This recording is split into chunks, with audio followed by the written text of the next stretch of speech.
शिला गुरुदेव की जय। सपार सदाशिला प्रभुपाद की जय। सपार सदाशिला गौर हरि की जय। तो हम लोग श्रवण कर रहे थे कि 6 प्रकार की शरणागति है ठाकुर जी के प्रति। अगर जब तक ये 6 प्रकार की शरणागति हमारे जीवन में नहीं होगी तब तक भगवान की कृपा हम पर हो ही नहीं सकती। तो ये 6 प्रकार की शरणागति होना अति आवश्यक है, जो हम लोग श्रवण कर रहे थे। मैं थोड़ा सा रिवीजन करता हुआ चलूंगा ताकि आप लोगों को 5 जो हमने सुनी है वो ताकि आपको याद आ जाए। तो सबसे पहले हमारी जो शरणागति हम लोगों ने सुनी, कौन कौन बता सकता है मुझे? सुहाना नेगी। हरे कृष्णा प्रभु जी, दंडवत प्रणाम। दंडवत प्रणाम। हाँ जी। प्रभु जी, पहली प्रकार की शरणागति जो थी वो है हमें भगवान के अनुकूल काम करना है। हाँ, क्या बोलते हो उसको? उसको बोलेंगे क्या? श्लोक क्या है वो? 2 लाइन है बस, वैसे याद हो जाएगी अगर रोज सुनोगे तो। जी प्रभु जी। बोलिए। प्रभु जी वो है अनुकूल से संकल्प। संकल्प प्रतिकूल से वर्जनम। नहीं, हाँ, ये 2 हो गई। एक है अनुकूल से संकल्प। हम क्या करेंगे? संकल्प करेंगे। क्या करेंगे? संकल्प कि प्रभु, हे प्रभु, हम आपके अनुकूल रहेंगे, है ना। भगवान के अनुकूल कैसे रह सकते हैं? कौन बताएगा मुझे? हैंड रेस करके बताओ, भगवान के अनुकूल कैसे हो सकते हैं? अनीता ललिता दासी। हरे कृष्णा प्रभु जी, दंडवत प्रणाम। हरे कृष्णा, प्रणाम। अभी प्रभु जी, हम भगवान के अनुकूल, भगवान की वाणी और भगवान के द्वारा दिए गए वेदों के जरिए से जो भी भक्ति मार्ग में जो भी भगवान ने हमें दिया है, सिखाया है, उसका नियमों का पालन करना, शास्त्रों के हिसाब से चलना। हाँ, वेरी गुड। तो शास्त्रों में जो भगवान ने हमें निर्देश दिए है उसका हम पालन करेंगे तो क्या होंगे? हम भगवान के अनुकूल हो जाएंगे। ठीक है, वेरी गुड। दूसरा क्या है? दूसरा कौन बताएगा? Hand raise. कुलदीप बिष्ट।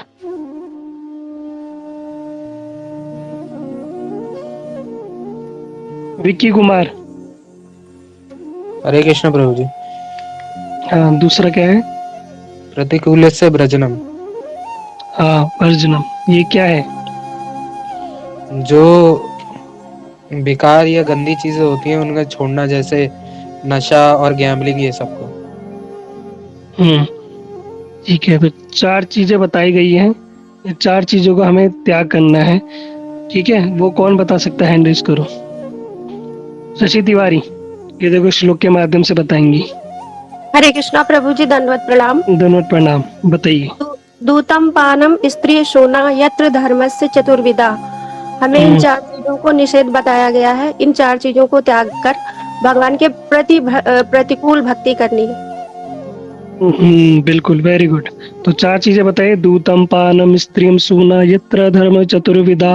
ये 4 चीजें। दूतम क्या है? जुआ। पानम नशा। स्त्रियम यानी स्त्री पुरुष संग। और सूना यानी जीव हिंसा। ये 4 चीजें हम लोगों को छोड़नी, क्योंकि भगवान ने मना किया है। तो जो भगवान को नहीं पसंद वो हमें छोड़ना पड़ेगा। ठीक है। तीसरी प्रकार की शरणागति क्या है? कोई ने राग लेखा दासी। हरे कृष्णा प्रभु जी, दंडवत प्रणाम। दंडवत प्रणाम। हाँ प्रभु जी, रक्षे से तिथि विश्वास है। हाँ, भगवान पर रक्षति इति विश्वास। हाँ, इति क्या विश्वास है। भगवान पर विश्वास करना। हमारा क्या जगत विश्वास करना? पर हम संसार पर तो विश्वास करते हैं, लेकिन भगवान की वाणी पर या उनकी कहे हुए जो उन्होंने शास्त्रों पे हमें ज्ञान दिया है, हम उन पे विश्वास नहीं करते। तो हमें भगवान के प्रति भी पूरा विश्वास करना है। नहीं, मूल बात तो आप भूल रहे हो। क्या बोलना है? वो भगवान पे तो विश्वास करना है। कैसे विश्वास करना है? क्या करना है? कैसे? भगवान तो कभी कभी मजाक भी करते, तो भगवान के मजाक पे भी विश्वास करना है। वो तो गोपियों को बोलते हैं अपने घर जाओ, पहले तो बुला लिया फिर भेज दिया। तो कौन सी बात मानी? आने वाली है जाने वाली? प्रभु जी, देखो श्लोक। दोबारा रिपीट करना एक बार। तीसरी शरणागति क्या है? रक्षे तिथि विश्वास, यही है। हाँ, मीनिंग क्या हुई? भगवान पर हमें विश्वास करना है प्रभु जी। देखो, अभी आगे कोई और बताएगा। शशि तिवारी से पूछ लिया, सुहाना नेगी ने बता दी। ममता सती आप बताओ। हमें भगवान पे ये विश्वास होता है कि भगवान ही हमारी रक्षा करेंगे। हाँ, रक्षा करना, ये यही बोलना भूल जा रहे हो आप। रक्षति इति विश्वास, भगवान हमारी रक्षा करेंगे। भगवान पे विश्वास नहीं करना, भगवान पे तो विश्वास करना है, लेकिन क्या हमें भगवान पे ये विश्वास रखना है कि भगवान ही एकमात्र हमारी रक्षा करेंगे। मूल बात तो बोल नहीं रहे। रक्षति इति विश्वास लिखा तो आ रहा है उसमें, रक्षति, भगवान रक्षा करेंगे। ठीक है, वेरी गुड ममता सती जी। ठीक है, चौथा कौन सा, कौन बताएगा?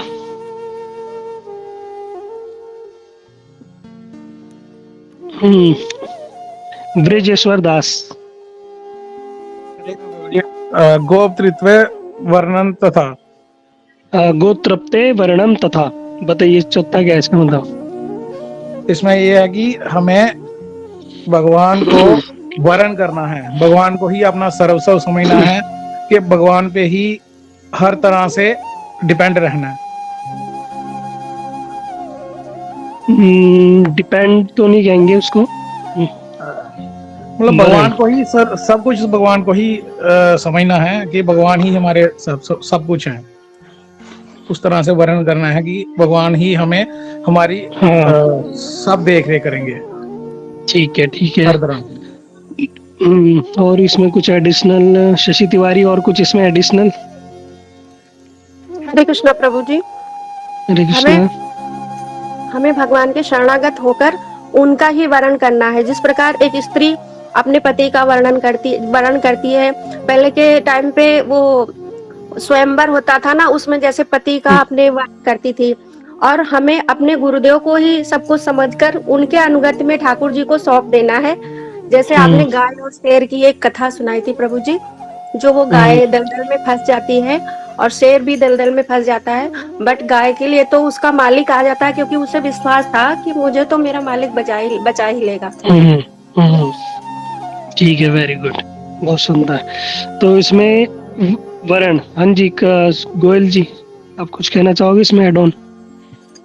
जी प्रभु जी, जिस तरह से जैसे कि ना पहले सगाई होती है या रोका होता है, तब तक पति का दायित्व नहीं बनता हमारा, लेकिन जब पानी ग्रहण हो जाता है तभी पति, हमारी सारी जिम्मेदारी अब पति की ही होती है। इसी प्रकार जब हम गुरु के से दीक्षा प्राप्त करते हैं तो सारा गुरु का ही या ठाकुर जी का ही दायित्व बनता है। जब हम उनकी भक्ति करते हैं तो उन्हीं का ही पूरा दायित्व बनता है, तो उनका हम वर्ण करते हैं। तो हाँ, देखो इसमें एक चीज सब थोड़ा थोड़ा मिस कर रहे, सबने बोला ठीक बोला, गोत्रप्ते वर्णम तथा, भगवान तो हमारी रक्षा करेंगे, है ना। पहले हमने सुना रक्षति इति विश्वास, अब चौथा था गोत्रप्ते वर्णम तथा, भगवान हमारी रक्षा करेंगे, ऐसा विश्वास करके हमें क्या करना है, ऐसे भगवान का वर्ण करना है। अब कैसे वर्ण करना है? जैसे एक स्त्री का जब विवाह होता है तो वो वहाँ आचार्य बैठते हैं, यानी जो पंडित बैठते हैं, वो क्या करते हैं, उनका वर्ण कराते हैं, उनके वो क्या करते हैं, उसको वधु वर का हाथ वधु के हाथ में दे देते हैं और उनका वर्ण। अब क्या है, सारी जिम्मेदारी किसकी? पति की। तो ठीक इसी प्रकार हमें भी क्या करना है, आचार्य के माध्यम से, यानी गुरुदेव के माध्यम से भगवान का वर्णन करना है। गुरुदेव का वर्णन नहीं करना, भगवान का वर्णन करना है। ठीक है, गुरुदेव का तो हम वर्णन करेंगे तभी तो भगवान हो पाएंगे। भगवान की विधि ही है कि भगवान हमें तभी मिलेंगे जब गुरुदेव हमारा वर्णन कर लेंगे। तो गुरुदेव के माध्यम से ही हमें क्या करना है, अपने आप को भगवान को सौंप देना है कि भगवान अब तुम्हारी जिम्मेदारी। ठीक है, गोत्रप्ते वर्णम तथा। पांचवा आशा शेट्टी। हरे कृष्णा प्रभु जी। हरे कृष्णा जी। आत्मनिपेक्ष, आत्मनिक्षेप। हाँ, निक्षेप यानी फेंक देना, आत्मनिक्षेप। हाँ जी, बताइए। अपने आप को समर्पित करना, अपनी इच्छा को गुरु की इच्छा में मिला देना, पूर्ण समर्पण, जैसे हनुमान जी का समर्पण था। और हनुमान जी के मतलब वो भीतर ही रहते थे राम, जैसे कि गोस्वामी तुलसीदास जी ने बताया था। तो ठीक है, वेरी गुड, बहुत अच्छा प्रयास। कहाँ से बोल रहे हो आप? नई दिल्ली से। ठीक है, नई दिल्ली से। पुरानी दिल्ली भी होती है? सॉरी ठीक है, मुंह से ठीक है, एक निकला।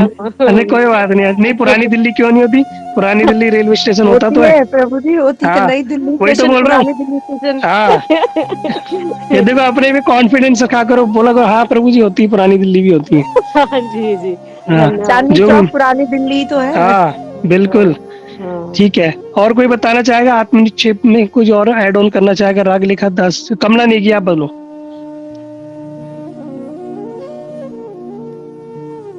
कमला नेगी। जी प्रभु जी, जब मैंने हम्म। म्यूट ऑन नहीं किया। आत्मसमर्पण यानी ठाकुर जी के प्रति आत्मसमर्पण करना। जिस प्रकार से एक शिष्य अपने गुरु के प्रति समर्पण कर देता है अपने आप को, यानी खुद को गुरु को सौंपना। आत्मनिक्षेप, निक्षेप यानी फेंक देना। कैसे फेंक देना? जैसे एक डंडा होता है, दंडवत, डंडे की भांति अपने आप को क्या है, गुरुदेव को समर्पित कर देना, है ना। अब गुरुदेव क्या करेंगे, उस डंडे का कुछ भी करें। जैसे तिनका होता है, एक तिनका पानी को समर्पित हो गया, अब पानी को समर्पित हो गया, पानी की इच्छा है कि वो उस तिनके को पार लगा दे या साइड में रख दे या डुबो दे, ये किसकी इच्छा है? नदी की। ठीक इसी प्रकार हम क्या करेंगे, गुरुदेव को समर्पित हो जाएंगे। अब गुरुदेव की इच्छा है कि भैया अब करना क्या नहीं करना। ठीक, छठा है हमारा, कौन बता सकता है? अभी हमने सीखा नहीं। हाँ जी, ब्रजेश्वर दास। हरे कृष्ण। कार्पण्य प्रभु जी। हाँ, ये मैंने इसलिए बुलवा रहा हूँ क्योंकि उसको जो इसकी मीनिंग है वो हमें पढ़ने में कुछ अलग लगेगा, लेकिन उसका जो प्रोनाउंसिएशन है वो है कार्पण्यम। ठीक है, जो है देखो, आप देखो, अनुकूल से संकल्प, प्रतिकूल से वर्जनम, रक्षति इति विश्वास, गोत्रप्ते वर्णम तथा आत्मनिक्षेपम कार्पण्यम, षड्विधा शरणागति। ये कार्पण्यम आज हम सुनेंगे, ये कार्पण्यम है क्या, है ना। तो हम लोग श्रवण कर रहे थे कि 6 प्रकार की शरणागति, 6 प्रकार की शरणागति में जो अंतिम शरणागति है जिसको आज हम श्रवण करेंगे, जिसे बोला है कार्पण्यम। और ये सबसे मूल और इम्पोर्टेंट है कि सब कुछ होने के बाद अगर हमारे पास ये 6ठी शरणागति नहीं है, ये कार्पण्यम, तो वे सब की वैल्यू इतनी नहीं रहेगी, है ना। सबका उतना प्रभाव नहीं पड़ेगा। ये 6 की 6 हमारे अंदर होनी जरूरी है। अब ये 6ठी शरणागति जिसे बोला है कि कार्पण्यम, यानी जिसको हिंदी में अगर हम बोलेंगे साधारण भाषा में जिसे बोलेंगे दीनता। ये दीनता होती क्या है, इसको हम समझ करेंगे कि भक्ति जगत में दीनता का बड़ा महत्व है। भगवान को दीनहीन बड़े पसंद है, इसलिए तो भगवान का जो प्रणाम मंत्र है, हे कृष्ण करुणा सिंधु दीन बंधु जगतपते, भगवान को हम प्रणाम करते हैं तो इसी मंत्र के द्वारा प्रणाम करते हैं कि हे कृष्ण करुणा सिंधु, आप करुणा के सिंधु हो, सागर हो, दीन बंधु, आप दीन के बंधु हो। तो ये दीन के बंधु ही क्यों बोला गया भगवान को, है ना। तो जिसके अंदर दीनता होती है ना, भगवान उसके बंधु हैं, भगवान उसके सर्वस्व है। जिसके अंदर दीनता है ना, भगवान उसके सारे कार्य खुद करते हैं। ये दीनता आनी बहुत जरूरी है, भगवान प्रसन्न रहते हैं। ऐसे ही भक्त पे भगवान की नजर रहती है जो दीनहीन होता है, और जिसके पास ज्यादा ही ज्यादा घमंड होता है ना, भगवान उसकी तरफ देखते भी नहीं। भगवान का मुख उसकी तरफ होता ही नहीं जिसके अंदर थोड़ा सा घमंड है ना। घमंडी लोग भगवान को बिल्कुल भी पसंद नहीं। जो कपटी है भगवान उनकी ओर कभी देखते भी नहीं। लेकिन जिसके अंदर दीनता है, दीनता व्यक्ति, वो भगवान उसको अपने हृदय में बसा के रखते हैं। उस व्यक्ति के ऊपर जरा सी कोई परेशानी विपत्ति आ जाए, भगवान अपना सारा काम धाम, घर पाठ, खाना पीना सब छोड़ देते हैं ऐसे भक्तों के लिए। ये दीनता बड़ी इंपॉर्टेंट है। दीनता जिसके अंदर आ गई तो कहते हैं कि बस वो भक्ति का ही लक्षण है, दीनता। ठीक है, इसमें हमारे एक श्लोक भी आता है, आप लोगों ने श्रवण किया होगा, तीर्णादुपी सुनीचेन तरे रूपी सहिष्णुना अमानी न मान देना कीर्तनी सदाहरी। ठीक है, इस श्लोक की मीनिंग कौन बता सकता है? सुनीता शर्मा जी, आपने हैंड रेज किया है, कुछ कहना चाहते हो?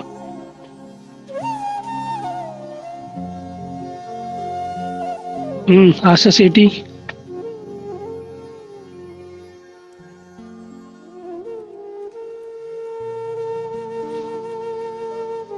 ठीक है, तो हम जो श्रवण कर रहे थे कि तीर्णादुपी सुनीचेन तरे रूपी सहिष्णुना अमानी न मान देना कीर्तने सदाहरी। ये आप लोगों ने सुना होगा। इसकी मीनिंग क्या है कि हमारे गुरुवर्ग श्लोक को बार बार रिपीट करते हैं।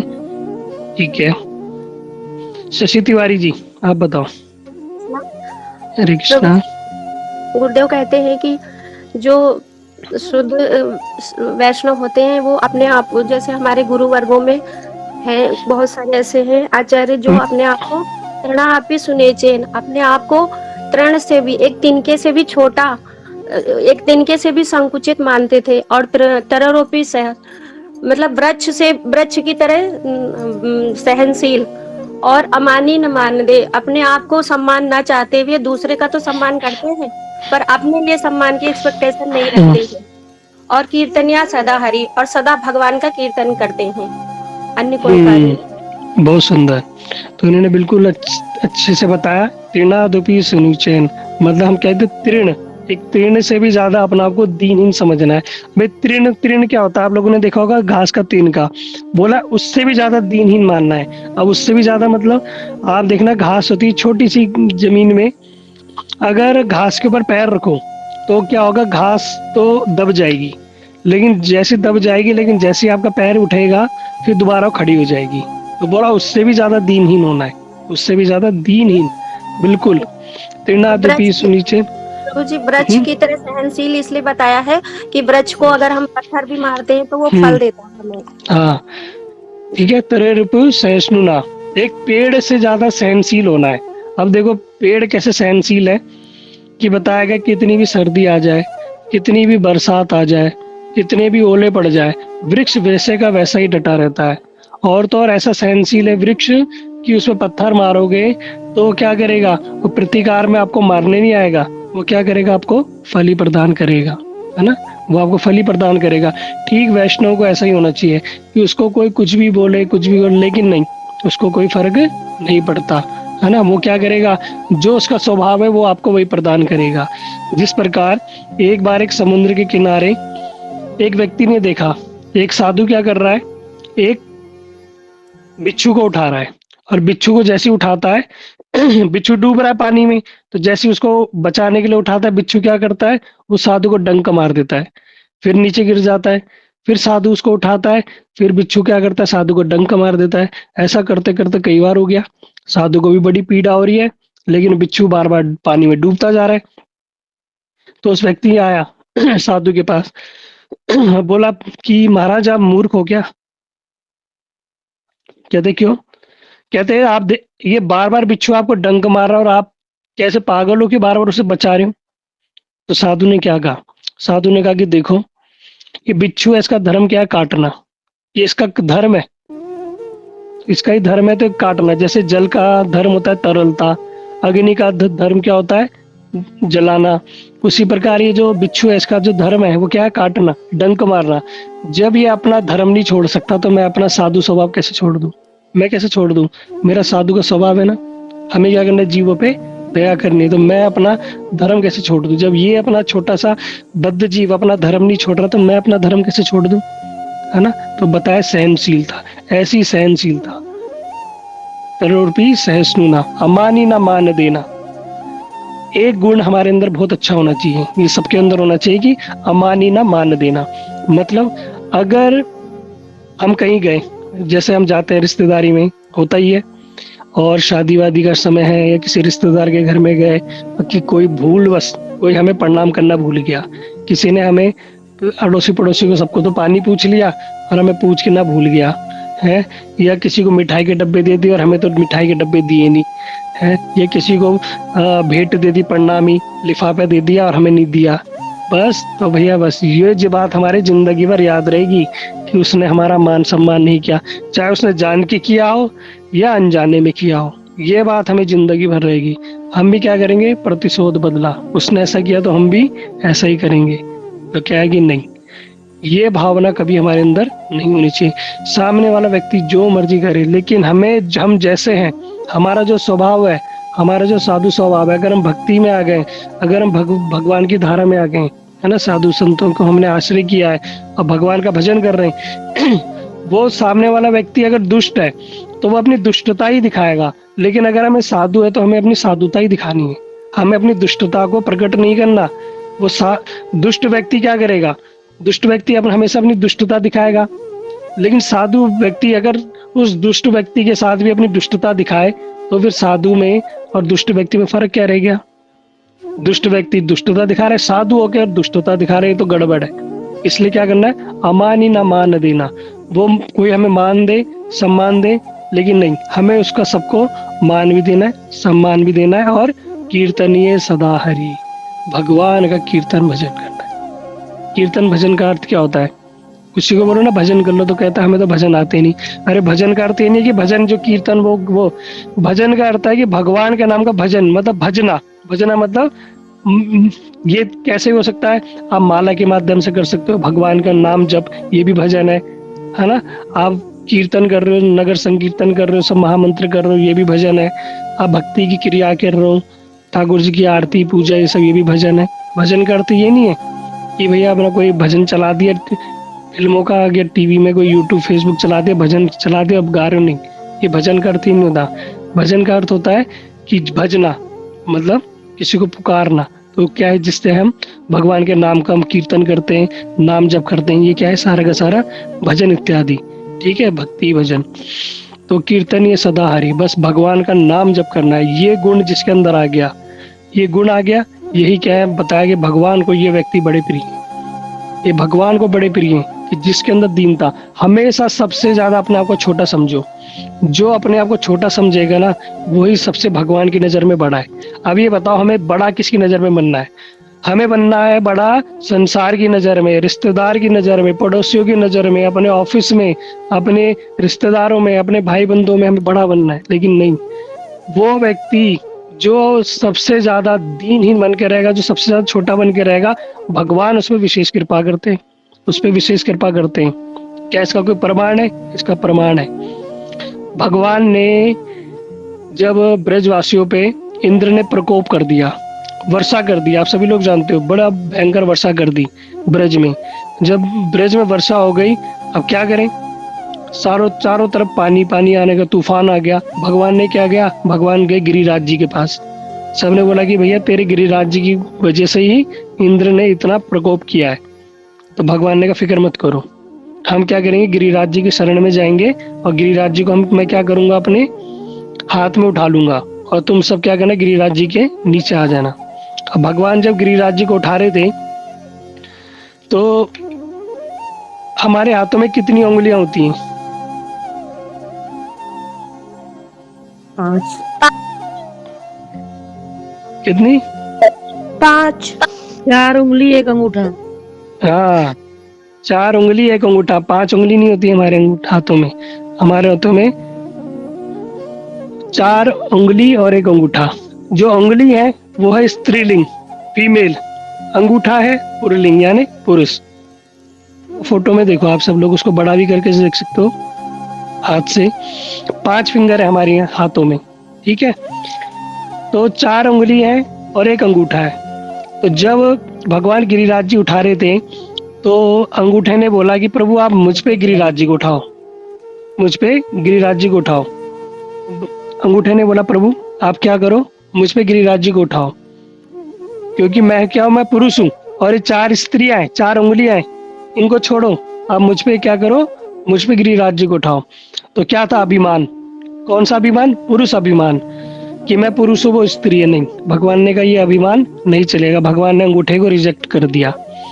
फिर आई हमारी इंडेक्स फिंगर, जिसे बोलते तर्जनी उंगली। इस उंगली ने कहा प्रभु आप क्या करो, मुझ पे गिरिराज जी को उठाओ, मैं गिरिराज जी को संभाल लूंगी, आप फिक्र मत करो। तो भगवान ने कहा नहीं, इस तर्जनी उंगली पे जो इंडेक्स फिंगर है, इस पे मैं गिरिराज जी को धारण नहीं करूंगा। क्यों?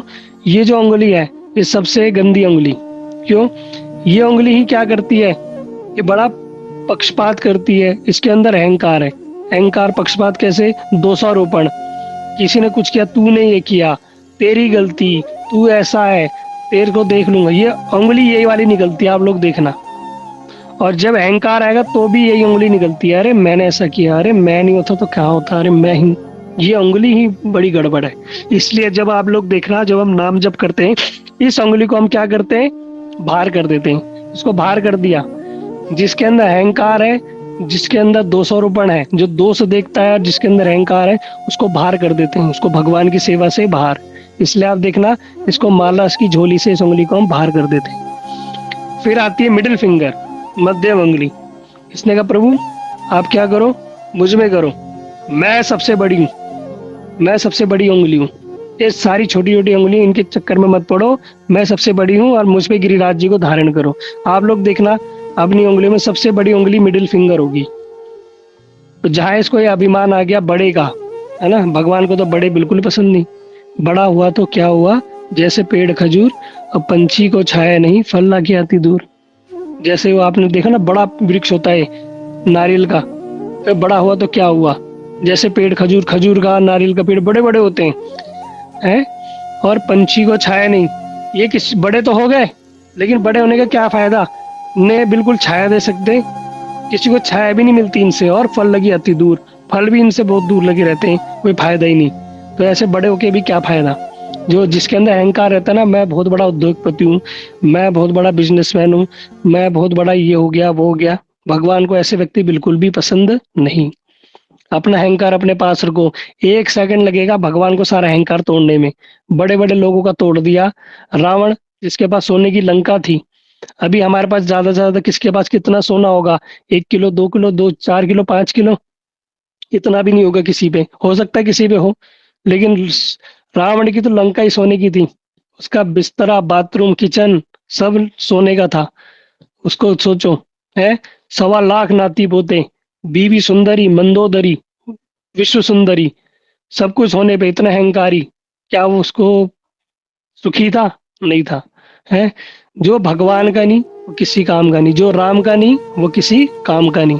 इसलिए जो बोलेगा भैया मेरे अंदर ये है, मैं ऐसा हूँ वैसा हूँ, मैं बड़ा व्यक्ति हूँ, अभिमान जिसके अंदर आ गया भगवान उसे पसंद नहीं करते। इसलिए अभिमान को कभी अपने अंदर मत आने देना। तो भगवान ने मिडिल उंगली को भी साइड कर दिया। फिर आई हमारी रिंग फिंगर, जिसमें हम अंगूठी पहनते हैं। जो क्यों पहनते हैं? शुभ कार्य में हमेशा अंगुली भी इसी में पहनते हैं, अनामिका उंगली जिसे हम बोलते हैं। इस उंगली ने बोला प्रभु जी, एक कृष्ण को बोले प्रभु आप एक काम करो, आप मुझ में धारण करो, एक गिरिराज जी को मेरे ऊपर धारण करो। तो भगवान ने कैसा क्यों? कहते मैं बड़ी पवित्र हूँ, मैं बड़ी पवित्र हूँ और मैं सारे शुभ कार्य में मैं ही होती हूँ, ये सब बेकार हैं, इन चारों के चक्कर में मत पड़ो। देखना मैं सारे के सारे जो शुभ कार्य होते हैं मेरे द्वारा ही होते हैं, तो आप क्या करो, मुझसे ही सेवा ग्रहण करो। आप लोग देखना जब हम तिलक लगाते हैं तो इसी उंगली से लगाते हैं। जब कोई शुभ कार्य होता है, कुछ उठा के हवन इत्यादि में हम देखते हैं कि जो भगवान को हवन सामग्री जब हम भेंट करते हैं तो इसी उंगली में मूल हम क्या करते हैं, जो हवन सामग्री इसी उंगली में पकड़ी जाती है अंगूठे के माध्यम से। और तो और जब विवाह होता है या कोई अंगूठी पहनाई जाती है, रिंग सेरेमनी, तो भी इसी उंगली में पहनाई जाती है, क्योंकि ये क्या है, पवित्र उंगली है। तो भगवान ने देखा इसके अंदर भी अहंकार आ गया कि मैं हूँ मैं हूँ मैं हूँ, तो भगवान ने कहा नहीं। तो सबसे जो लास्ट वाली उंगली थी जिसे बोला कनिष्ठ उंगली, लिटिल फिंगर, इसने बोला प्रभु मेरे अंदर तो कोई गुण ही नहीं है, मेरे अंदर तो कोई गुण ही नहीं है, मैं तो बड़ी छोटी हूँ, मैं क्या काम आऊंगी किसी के। भगवान ने कहा नहीं, तू ही काम आएगी। जिसने जो कह रहा है ना मेरे अंदर कुछ गुण नहीं है और मैं प्रभु मैं किसी काम की नहीं, भगवान कहता है जो कहता है मैं किसी काम की नहीं, मेरे अंदर कोई गुण नहीं, भगवान कहते हैं वही मेरा है। और भगवान ने क्या बोला, ठीक है। और भगवान ने क्या किया, गिरिराज जी को उसी उंगली पे धारण किया। बोले गिरिराज महाराज की जय। भगवान ने उसी कनिष्ठ उंगली में गिरिराज जी को धारण किया। और इसलिए हमने अपने ग्रुप का भी नाम क्या रखा, कनिष्ठ भक्त। हम भी छोटे हैं, ज्यादा बड़े नहीं बनना, हमें मध्यम भक्त नहीं बनना, हमें उत्तम भक्त नहीं बनना, हम भी कनिष्ठ भक्त हैं। कुछ लोग हंसते हैं, अरे क्या तुमने ग्रुप का नाम रखा कनिष्ठ, कनिष्ठ तो बड़े छोटे होते हैं। अरे हम छोटे ही अच्छे हैं। घर में देखना जब माता पिता बाहर जाएंगे ना तो बड़े बच्चे के लिए कुछ लाते हैं, छोटे के लिए सबसे ज्यादा प्रेम किसे मिलता है, छोटे को। घर में सबसे पहले खाना किसे, कोई बढ़िया चीज आएगी किसको दी जाती है, छोटे को। है कहते हैं बड़े को छोटे से खिलाना, बड़े से बिवाना। मतलब छोटे को जो सब घर में छोटा होगा सबसे पहले उसे खिलाना है, और जो विवाह होगा सबसे पहले बड़े का करना है। प्रेम किसका होगा सबसे ज्यादा घर में, छोटे को। आप लोग देखने ना, बड़े को कोई नहीं पूछता। ऐसे नहीं कि बड़े को प्रेम खत्म नहीं है उसमें, लेकिन जिम्मेदारी, लेकिन प्रेम जो होता है ना वो बच्चे से ही होता है। बाहर कभी जाओगे, घर वाले जाएंगे, कहीं खिलौना दिख गया, कुछ दिख गया, घर में जो सबसे छोटा होगा उसके लिए लाएंगे। बढ़िया चीज भी छोटे को मिलेगी, प्रेम भी छोटे को मिलेगा। तो छोटे बनने में फायदा है बड़े बनने में? बताओ, छोटे बनने में फायदा बड़े बनने में? हाँ, छोटे बनने में फायदा है ना। इसलिए सहनशील बनो और कैसे रहो, बस अपने आप को दीनहीन समझ के कि प्रभु हमें कुछ नहीं आता, हम साधारण है। अहंकार त्याग दो। जिस दिन हमारे अंदर ये भावना आ गई ना हम बड़े छोटे हैं, दीनहीन है, प्रभु उस दिन क्या करेंगे, उसी दिन हमें अपनी सेवा में ले लेंगे, उसी दिन हमें बड़ा बना देंगे। और भगवान ने क्या किया, कनिष्ठ उंगली की नख पे, मतलब ताज पे, जो हमारी कनिष्ठ उंगली है उसका जो नख है वो क्या, उसका ताज है।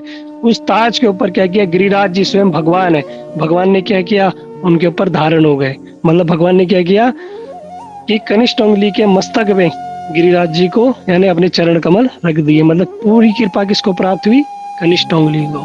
ठीक है, इसलिए भाई छोटा बनने में, दीनहीन बनने में बड़ा लाभ है। अब इसके प्रमाण मैं आपको हजारों कथाएं सुना दूंगा, हरिदास ठाकुर की, है ना, श्रीवास प्रभु की, और हनुमान जी से बड़ा कोई दीनहीन हो सकता है? बड़े दीनहीन, कहते हैं अरे मैं तो दीनहीन हूँ बड़ा, मेरा तो कोई नाम भी ले ले, मैं तो क्या हूँ, वानर जाति का हूँ, मेरा कोई नाम भी ले ले तो उसको भोजन ना मिले। लेकिन ऐसा क्या है, ऐसा है नहीं। हनुमान जी से श्रेष्ठ कोई हो सकता है? विभीषण जी दीनहीन, भरत जी दीनहीन, जिसने दीनता दिखाई भगवान ने उस पे अपने प्राण निछावर कर दिए, और भगवान को वही सबसे ज्यादा प्रिय है। हर रामायण उठा के देख लो, भागवतम उठा के देख लो, चैतन्य चरितामृत उठा के देख लो, इतने सारे प्रमाण और सारे उन्हीं भक्तों पे विशेष कृपा हुई है जिनके अंदर दीनता है। जो कहते हैं ना हमें कुछ नहीं आता, भगवान कहते हैं हाँ बहुत अच्छा है। जिसको कहते हैं ना कुछ नहीं आता, उनको ही सब कुछ आता है। अब इसका मतलब ये भी नहीं है कि कुछ सीखो ही मत, कुछ करो ही मत, कि हम आलस घुसा लो फिर बोलो हम तो दीनहीन है, ये भी नहीं चलेगा है। हमें अपने अंदर दीनता करते हैं कि भगवान के प्रति सेवा निष्ठा में हमेशा आगे बढ़ चढ़ के रहना है, लेकिन फल इच्छा की कामना हमें नहीं करनी कि नहीं हमें ये भी चाहिए, नहीं, जो प्रभु ने दे दिया, लेकिन भगवान और गुरुदेव उस पे ही विशेष कृपा करेंगे। ठीक है, जो दीनहीन भर के रहेगा, इसलिए दीनहीन बनने में फायदा है। ठीक है, तो आज हमारी ये 6 प्रकार की शरणागति पूरी हुई। तो आप लोग से प्रार्थना है कि बहुत सारे मैंने हर रोज मैं क्लास के स्टार्टिंग में मैंने बार बार रिपीट किया है, और मुझे पता है आप सब लोग बहुत इंटेलिजेंट हो, कि अगर मैं कल पूछूंगा सब बहुत इंटेलिजेंट हो के सब बता देंगे, है ना, बहुत बुद्धि आप लोगों की शार्प है। इसलिए हो सके तो सबके सब एक नोट्स जरूर बनाना कि 6 प्रकार की शरणागति क्या है और इनकी मीनिंग क्या है।